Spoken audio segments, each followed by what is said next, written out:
মিনহা খলাকনাকুম ওয়া ফিহা নুঈদুকুম ওয়া মিনহা নুখরিজুকুম তারাতান উখরা।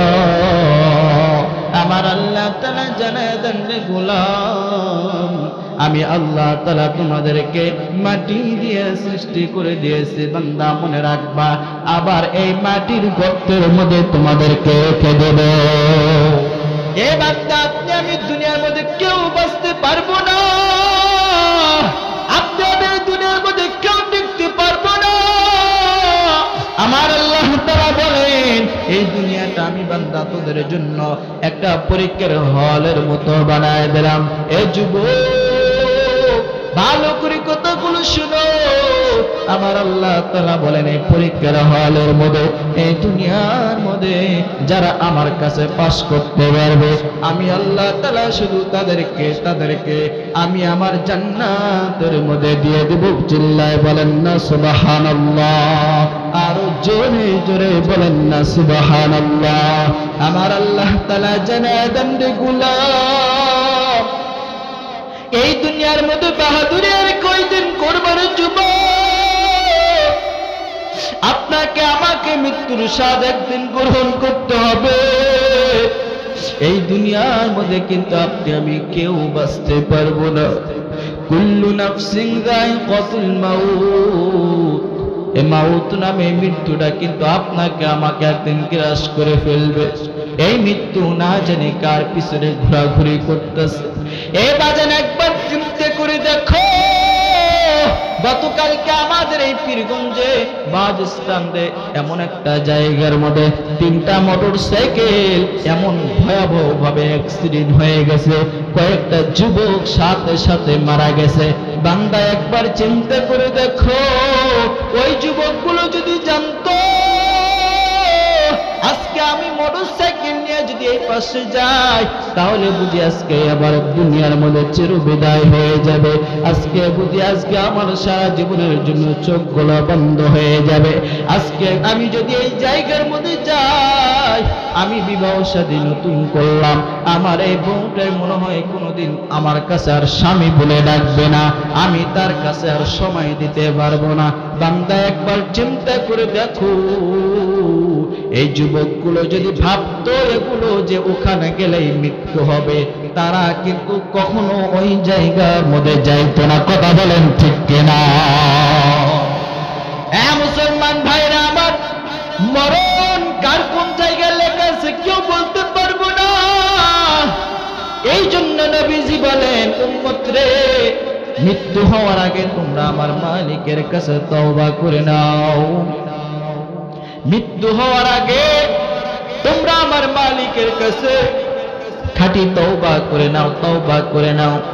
উম্মত, তুমি যত গুনাহ করো না কেন আমার মালিকের কাছে মাপ চাইবা, কারণ আমার মালিক তো দয়ালু, আমার মালিক তো আর রহমান, আমার মালিক তো আর রহিম, আমার মালিক গফুর রহিম। বলেন না সুবহানাল্লাহ। এ মানুষ, রহমতের নবী জানায়া দেন, উম্মত তুমি এত পরিমাণ গুনাহ করেছো, এত পরিমাণ তুমি গুনাহ করে করে জীবনটাকে নাফাক করে ফেলেছো। এ উম্মত, তুমি গুনাহ করতে করতে তোমার জবানটাকে নাফাক করে ফেলেছো, তুমি গুনাহ করতে করতে তোমার হাতগুলোকে তুমি নাপাক করে ফেলেছো। এ যুবক, এ ভাই, এ বোন, ভালো করে কথাগুলো শুনে নাও।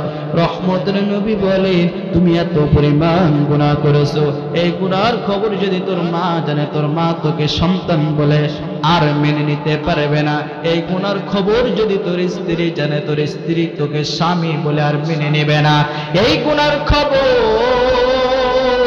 তোর যদি সন্তানেরা জানে, ওই সন্তানগুলো তোকে বাবা বলে ডাকবে না। যুবক, রহমতের নবী জানায় দেন, এত পরিমাণ এই মানুষটা গুনাহ করেছে, এত পরিমাণ এই উম্মতটা গুনাহ করেছে। গুনাহ করতে করতে করতে করতে জীবনটাকে পুরো নাপাক করে ফেল দিয়েছে, হাতগুলোকে নাপাক করে ফেলেছে, পাগুলোকে নাপাক করে ফেলেছে, চোখগুলোকে নাপাক করে ফেলে দিয়েছে।